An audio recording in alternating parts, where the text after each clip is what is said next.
Unbroken, the podcast with Madeleine Black, healing through storytelling.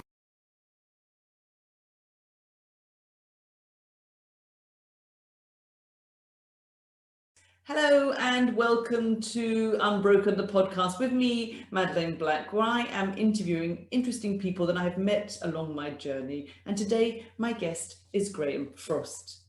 Graham Frost is the only professional speaker who has escaped from a cult, went to prison and recovered from testicular cancer all before he was 25. His story has been referred to as one of optimism and determination, and young people have called him inspiring, which is why he does what he does. Welcome, Graham. Lovely to have you on the show. How are you? Thank you very much. Yeah, I'm very well, thank you. Yes, it's lovely to be here. Thank you for having me. Oh, pleasure. So I often ask people for a short bio, and yours really was a short bio. I was very impressed, just a few lines, but there's a lot in those few lines. The first question that I ask everyone who comes on the show is, what does the word unbroken mean to you? Well, the word unbroken, to me, it means that I think through my life, I've kept going. I've bent with the wind rather than being, I think I'm a bit like a tree that's been out in the wind a bit. It might be a bit sort of lopsided in some ways, but I've never actually fallen over. And if I had, when I've been close to falling over, I've always managed to pick myself up, or somebody else has helped me to pick myself up. I like the analogy of the tree, because the tree has really deep roots, which suggests you're very grounded and you just bend in the wind and just allow whatever's going on. So that's a beautiful analogy there, Graham. So we have to go back to your childhood, when you say that you were brought up in a cult. Can you explain more about that? Yes, I can. Well, I was born into a what is referred to as a fundamentalist Christian cult, and I can't name it because they still exist, obviously, and they are very litigious. And so if people start speaking out against them, they take it to court, and that's actually true. It's not that well known a cult, but there's about 45,000 members around the world still to this day, and in fact, most of my family are still in it. So, including my elderly father, who I do have, some kind of a relationship with. But I was brought up in a very rules-based environment where, brought up in the 1960s, where the Beatles and the Rolling Stones were around, and we weren't allowed to have recorded music. We had no radio, no television, and what we read was very strictly controlled. So, and was this part of a commune? Did you live with all the other members, or you lived in your own home? No, we lived in our own homes, but we weren't allowed to associate with people outside of the church. Okay. So, for example, one of the first things that happened to me that made me question it was when I was about 9 years old. I used to walk to school with a girl that lived in the same road as us. And one day she invited me round for tea, and I wasn't allowed to go because she wasn't part of our church. And consequently, she thought that I thought there was something wrong with her, and so she didn't want to speak to me anymore. And that was when I first started questioning all the rules. And at the age of 9, I started to sort of be a bit of an independent thinker. And it was quite a long time before I actually could leave, obviously. What did that little 9-year-old mind think? Sorry? What did that little 9-year-old mind think? Well, that little 9-year-old mind thought, what's wrong with her that I can't go and spend time with her? What's wrong with people that aren't in our church? Because there were plenty of people in our church who were actually okay people I went to school with. And I had to sit out of assembly because, we weren't supposed to associate with other people. And there used to be sort of a Christian assembly every morning in those days. And so we had to sit out of that, along with the Jehovah's Witnesses. And there was one Jehovah's Witness boy in my school. So we used to have to sit out together. And then eventually my sisters came to the same school, so we used to sit out together. People used to look at us as if there was something wrong with us, because we didn't, you know, because it was never really explained why we didn't go into assembly and things like that. And did you make friends with people that weren't in your church at school, or did you stick really to your sisters? And I did when I went to secondary school, because when I went to secondary school, I went to a secondary school where there were no other members of the church, and it was quite a distance from home.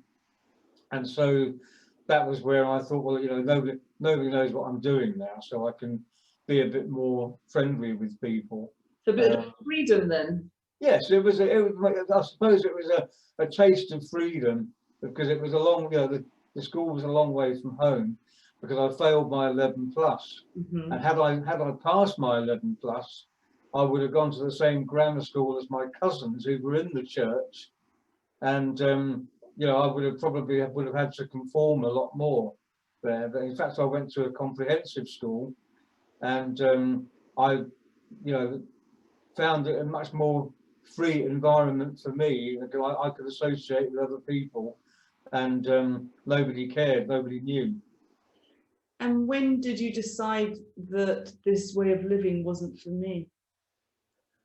Well, it was over a period of time. It was kind of, you know, you know, so eventually, you know, I left school. Eventually we moved to London. That's probably the big thing that happened. We moved from, you know, a town in Essex.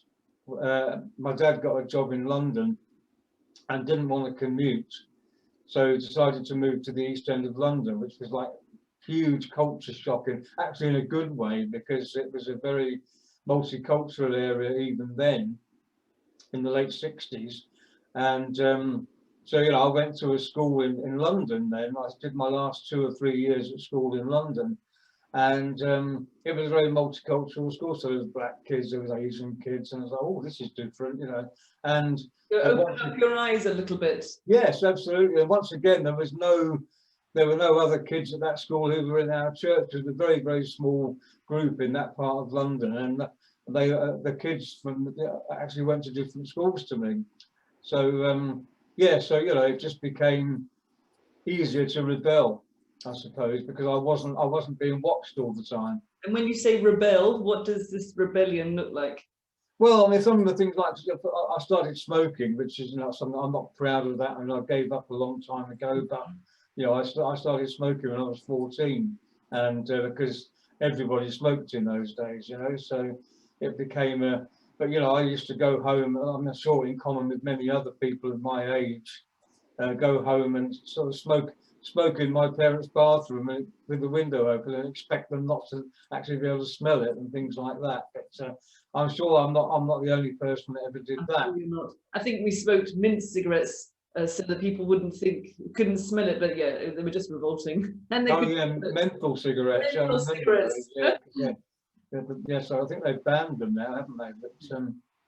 But yeah, so that, and then, you know, so I went to and then I left school at the age of 16, and with my 1 GCSE O level or whatever it was called in English, because, you know, I wasn't. One of the things about the church was that we weren't encouraged in our education at all. Okay. So you went through your education, then you came out and you got a job. So I got a job at the age of 16 in an office in Shoreditch in London, and you know, I'd been there for a few weeks, and I was not supposed to associate with the people I worked with. But once again, there were no members of my church in the office at all. It was just a normal company. And so eventually, you know, after a few weeks, I was not supposed to eat my lunch with the other people. We weren't supposed to eat with anybody that wasn't in the church. So, and I did that for the first couple of weeks, and then people said to me, you know, what's wrong with you? You know, come and have lunch with us. We're all going to sit in the office and eat our sandwiches together. And so I did. And you know, nothing happened to me, nothing bad happened to me. So I carried on doing that. And then a couple of weeks later, they said, oh, you know, we go to the pub on a Friday lunchtime. Would you like to come with us? And I was obviously not supposed to do that. But so after thinking about it, I thought, well, you know, what's really wrong with it? So I actually went to the pub, had a couple of beers, and came back to the office. And I was more, and I realised that these people who I worked with were not bad people just because they weren't in my church. People outside of the church were bad people. Well, they were just, they were. I think we were told that they were kind of misguided. That they might have been Christians, but yeah, the idea was that the brethren that we were part of, we were going to go to heaven when we died because we'd stuck to all these rules and we'd had this. The rest. And we were going to have. But they used to tell us we would have a seat at the right hand of God, and so that's what we were aiming for. And I wasn't even sure if that's what I wanted. I wanted to have a life while I was here, and I thought, why can't I have the life that I want to have while I'm here? And sorry, it's a good point. Yes. So it was pointless asking my dad or any of the sort of senior people in the church that question, because they were all completely, my dad to this day, in fact, is actually 100% following the rules, even though it's actually caused him to lose some of his family. He puts his religion before his own family, unfortunately. So he's very conditioned by it. Oh yes, well, yes, very much so. He's nearly 90 now, and he's got dementia, but he still. He will still attend church every day, even though he doesn't remember but he can't at the moment because of COVID-19. But up until March of this year, he was actually, someone was going and picking him up from his care home and taking him to the church meetings every evening. Yeah. So you're now working in London and you're mixing with other people outside the church, realizing they're actually not that bad, and you're getting on great. So what happens next? Well, what happens next is I started rebelling quite openly. I would say I would go home from work and I would have my dinner, and I actually stopped attending the church meetings, and I said I'm not coming anymore, and stayed at home, and then realized that I couldn't stay at home under those circumstances. Really, I thought I had to find somewhere else to live, and so eventually some people that I knew actually took over a pub in the west of London, which was right across the other side of London. Yeah. And so I asked them if they could give me a job in their pub. And because, in those days, if you worked in a pub, quite often you got accommodation with it. And so, so I went to, I went home one day from having quit my office job. I went home and told my parents I was leaving. And how did they take that? Well, they were absolutely horrified, obviously. In fact, I told my mum, I went home at sort of 4 o'clock in the afternoon and said to my mum, can I borrow a suitcase? And she said, what do you want a suitcase for? And I just looked at her and said, because I'm leaving home. And she got straight on the phone to my dad, who was at work. And, he said, just don't let him go, I'm going to drive home. And it was about a good half an hour's drive from where he worked to where we were living. And anyway, and then she came off the phone and she said, your father says that we can't lend you a suitcase because we're not going to encourage you to leave. So I thought, okay, what do I do? So I went to the shop on the corner of the road and I said to the guy in the shop, can you lend me some carrier bags, please? And he gave me 6 really big, thick carrier bags. And I don't know why I said lend, because I wasn't going to take them back. But so I went home and I packed what I could of my belongings into these 6 carrier bags. And by the time my dad got home, the carrier bags were in the hallway. And I said, right, I'm going. And I picked these bags up and I walked down the road, 3 in each hand. And my parents were following me. And I looked around behind me, and they were both in tears. And that was it. I walked away, and that's how my talk starts. The talk that I do about it is the actual leaving home thing. And how old were you at this stage, Graham? I was 17 in about 3 months. Wow. And so I went off to work in this pub, and it was a real culture shock because it turned out to be one of the roughest pubs in West London. That was well picked. And on the middle of the massive council estate with tower blocks and everything. And it was also during a very interesting time because it was during the 3-day week in the 1970s. Yes. Yeah, so there was a lot of people who had nothing else to do but be in the pub. Yeah, it was really, and then there was a sort of criminal element in there. And we know part of your story is that you went to prison, so I'm wondering if there's a link there between there is people that you meet and the prison trip you had. Yeah, so within sort of 2 years of leaving home, I was actually in prison because I fell into, I went from being completely controlled to having absolutely no control, and I found myself, I got fell under the influence of a criminal. One particular person actually who said, "Come on, let's go and do this, and let's go and do that." And I'll be honest, I found it exciting. Well, it's a bit of a contrast, isn't it, from this tight life that you live to now you're open and free and you can do what you want. So it's still that rebellion stuff going on inside as well. Oh, totally. I'm still a bit of a rebel even now. Good. I do it. I rebel in more sensible ways now. But so. But it's so anyway, I ended up going and basically earned a living. I left the pub and I went off with this chap who, I thought was actually probably one of the most negative role models I've ever had. You didn't think that at the time. I guess it's looking back, you can see that at the time. No, it was like being on a roller coaster. It was exciting, and then I thought, oh, this is, and then eventually. We got arrested a couple of times. We used to rob hotel rooms and things like that. And we never did anything violent. We just took things that didn't belong to us.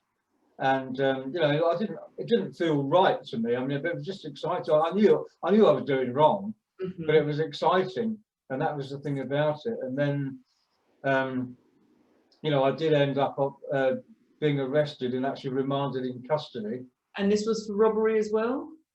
Yes, yeah, remanded in custody, and then eventually I was sent to what used to be called a borstal, which was borstal, which was like a training centre for young people who were not quite old enough to go to a proper prison, and I had over a year there, and one of the officers in there actually had a conversation, took an interest in me, and had a conversation with me and said, what are you doing with your life? You're not a criminal. Why are you actually here? He could see your potential. Yes. Yeah. And luckily, by the time that happened, I actually had got myself. I mean, I had got myself back on the straight and narrow before I was sent to Borstal. But it's a long story. I haven't got time to tell the whole story in a short time. But so then I came. Yeah. So then I came out of Borstal in 1976, the year of the long hot summer, and I was 20 years old by that time, and so I actually went back into working in the pub business, and I did that for quite 2 or 3 years more. And at this time, did you have any relationship with your family at all? Nothing whatsoever. My dad did come and find, because I always used to write to them and tell them, I've moved to this address, and I moved around a lot. They knew that you were sent to prison? They knew I was sent there. They didn't come and see me, but they knew I was there. I didn't write to them and tell them that the police informed them that I was actually in Borstal. I didn't find that out until many years later. And so then, I got to the end of the 70s, and I had got myself a job on the railway, and I was in a relationship with a young lady, and everything was going quite well. And so I was on the straight and narrow, and looking forward to. And then I got diagnosed with testicular cancer at the age of 22. And did you discover the lump? How did you get the diagnosis? What happened? It was I actually had a lump, and in those days, I mean, testicular cancer wasn't talked about at all. This is 1978, 79, and I didn't even know you could have cancer there. You know, cancer wasn't talked about to the extent that it is now. Also, at such a young age, I couldn't imagine that's a common thing as well. Oh, well, I mean, you know, there were other. I think I was one of the youngest that was in hospital with it when I was, you know, when I got. So I had this lump, and I went to the doctors eventually. You know, men don't like going to the doctors, and No. unfortunately, this one still doesn't like going. But I do go now. And my partner makes me go occasionally, and my partner of today, I mean, and. So yeah, so I went to the doctors, and the doctors said, "Oh, you probably got an infection," and gave me some tablets. And tablets didn't do any good. Went back again, and eventually my partner at the time said to me, "Right," she said, because I was losing weight, I was feeling tired all the time. I was falling asleep on the sofa at night. I'm a young lad at 22, 23, and so she took me to the local hospital in South London. And I was diagnosed, you know, in the casualty department, and you know, you've got a tumour. So you know, what do you do? So I thought, well, this isn't going to get me. Nothing else has, so this isn't going to. And I was very determined. Coming in, isn't it? Yeah. So you know, it was horrific. I mean, the treatment. You know, I went down to 7 stone during the treatment, and I nearly died of pleurisy at the end of the treatment. But as you can see, I'm still here and fit and well, you know, and then, you know, I came out the other end of that, and life went on. Unfortunately, the young lady I was with didn't stay together. But, you know, I had to almost start again. When I got better, she stood by me all the time I was ill. And then, you know, when I got better, she said, "I don't really think I can be with you anymore, because I couldn't go through all that again." Or she wouldn't have had to, but she didn't know that. And that must have been a tough thing to go through, especially after she had supported you all of that time. Oh, it was very tough, but you know, I'm pretty resilient. So I thought, well, I'm just going to have to go and start again. And then I did. I went and rented myself a flat, and I fortunately had my job on the railway, and I actually worked there for 24 years. Wow. And that was almost like became my family, because a lot of people refer to the railway as a family. You know, because it's a weird. I mean, people go and work on the railway, and they either stay for 3 months or they stay for most of their life.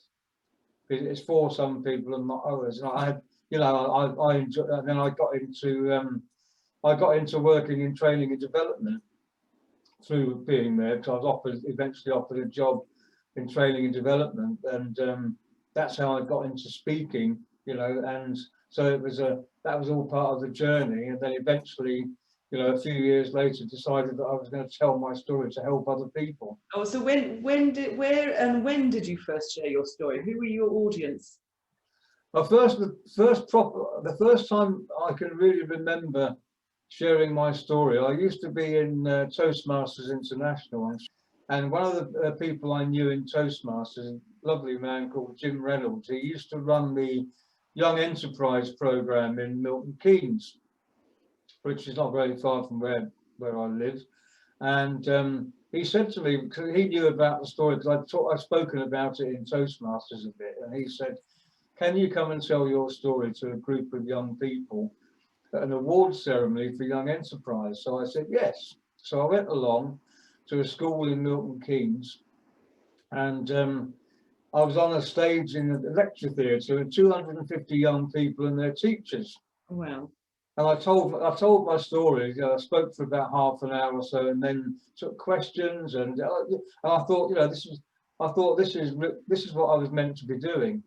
So you just felt like you were home when you stood on the stage. Yes, you know, and because I mean, young people are often seen as a challenging audience, but I've never found young people a challenging audience. And because you do a lot of work with youth, and you do a lot of work in prisons as well, don't you? yes, yeah. So, and yeah, so you know, I just found myself, and then afterwards, and what really did it for me was I was packing up my car in the car park afterwards, having changed out of my suit and everything. I was in a pair of jeans, and 2 young guys came up to me in the car park. They said, "Excuse me, are you the gentleman that just spoke to us?" I said, "Yes."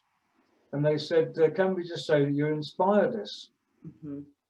And I thought, and I remember driving home from that engagement and thinking to myself, you know, I've actually got to do this. I've got to make this part of what I do. This is like the And purpose now then. yes, yeah. So it's about, yeah, it's about encouraging young people to have the life that they're capable of, and not to limit themselves by what other people want them to do. Hmm. So can you tell me about your heart-shaped decisions? Well, that came out of, that's quite a recent thing, because I was doing a talk only probably just over a year ago, and it was for the Professional Speaking Association, and of which I know we're both members. We are, yes, I know that one as well.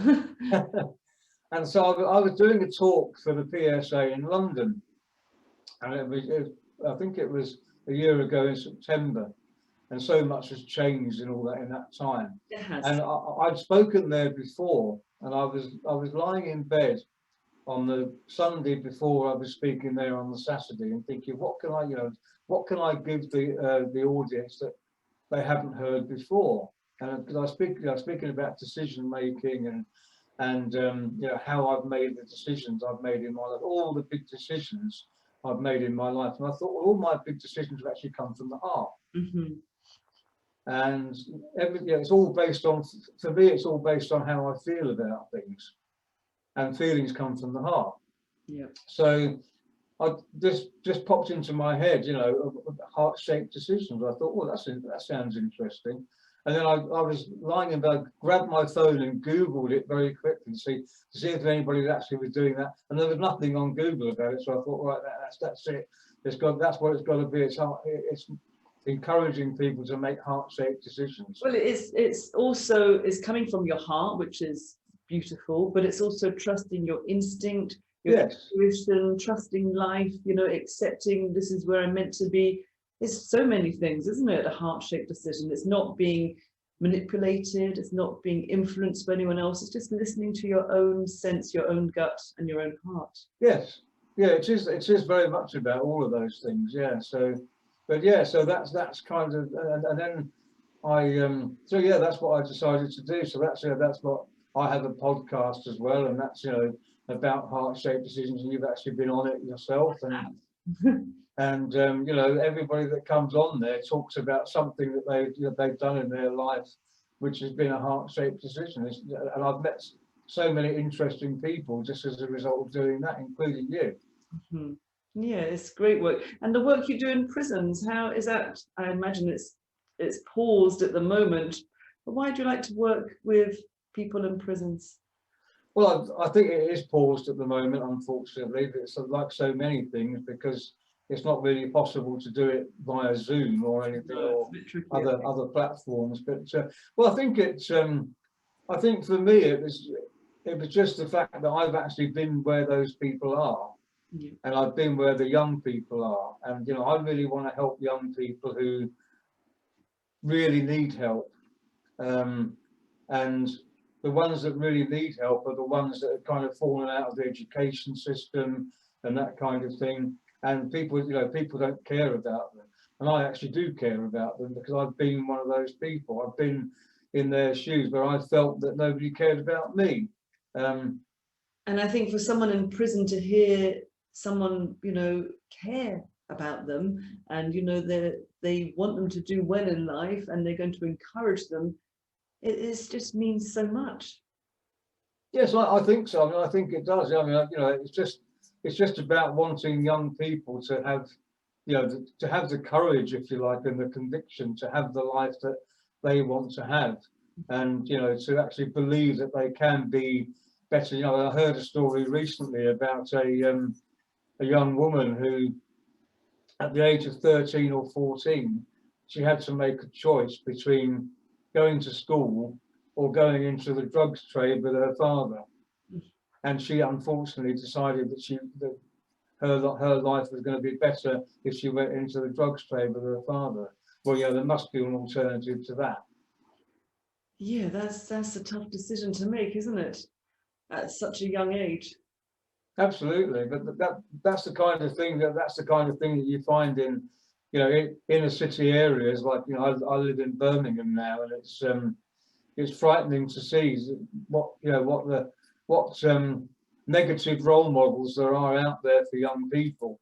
Yeah. And I'd like to think that in some small way I could be a positive role model for them. Well, you definitely are. You're giving them hope because, as you say, you've been in that position. You were in prison with no qualifications, and you have climbed out of whatever hole you're in, and you've built a great life for yourself, and you are inspiring people. And through your determination, they will see that, yeah, if you put the work in, you get back out as well. Absolutely. Yeah, absolutely. I mean, I've had a certain amount of good fortune, but I've also worked very hard and continue to do so, you know, and, you know, I'm at an age now where people are thinking about giving up work, but I'm not thinking about that at all because I've still got so much left to do. Good. And you've still got so many lives to influence as well, so that's great. So just as we're kind of coming to the end, what kind of advice or last minute tips would you give to someone that's listening right now that are struggling with their life? What helped? Well, I think, you know, I mean, this year has been a struggle for everybody in some way or another. I don't know, how some people have actually managed to get through this year 2020, in which we're in.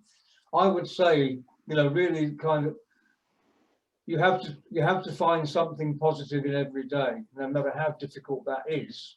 And sometimes it is difficult, even for me, you know, because I'm not used to being locked down, you know, and it's almost like going back to childhood and having all these restrictions. But I go out in the fresh air every single day, and even if you're in prison, you know, if anybody finds themselves listening to this in prison, I don't know whether they'd be allowed to, but I hope they are.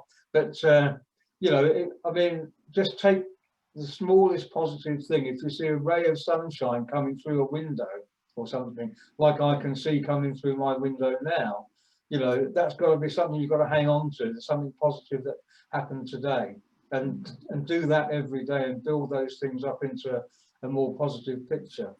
Yeah, one of the very first talks that I gave, a lovely man came and spoke to me at the end, George Hill, who had been in the British Army, and he said to me, every day may not be good, but there is good in every day. Yes, I think I've heard that quote too. Yeah, but there is good in, absolutely. There has to be some good in every day, and you know, I'm very lucky to have a lovely partner, and you know, I don't see her every day, but I talk to her nearly every day. And that could be the good thing that happens to me. There's got to be somebody or something that comes into your life on a daily basis and makes just that little bit of the day better. Yeah, so it's where you put your energy, really, isn't it? Where you put your focus. Yes, and I think, you know, at the end of every day, it's a good thing to actually go through the day and decide, you know, because actually you can't do anything about yesterday. No. You can't change it. You know, I can't change what happened this morning. I can only change what happens this afternoon. Absolutely. So you go over your day at the end of every day? Yes, pretty much I do. Yeah, I don't journal or anything like that, but I do it in my mind. You know, I actually do. I think about, okay, so what happened today that was positive, and it could just be that I helped somebody, that I was able to help somebody on social media or something like that. You know, I've helped a couple of people to get jobs recently, and just you know, for me, it's all about helping other people. If you're feeling bad yourself, go and find somebody who feels worse than you do and help them. Yeah, I had a lovely guest on called Donna. This is an Australian woman, and she talked about the word hope. And for her, it stands for help one person every day. And I just I like that. Well, and that kind of sums up what you're saying, really, isn't it? Yeah, yeah, absolutely. I mean, there's plenty. You know, I think to myself, oh dear, things are not going. My 2020 has not gone at all how I had planned it. I don't suppose anybody's has. No, I mean, not at all in any way. But having said that, you know, I always say I've got a roof over my head, I've got food in my belly, and I've got love in my life. And that makes me better off than probably a good proportion of the people in the world. Yeah, and I think that is a lovely place to end with your gratitude. Absolutely. Thank you so much, Graham, for coming on the show. It's been great to speak to you and hear more about your stories. Thank you.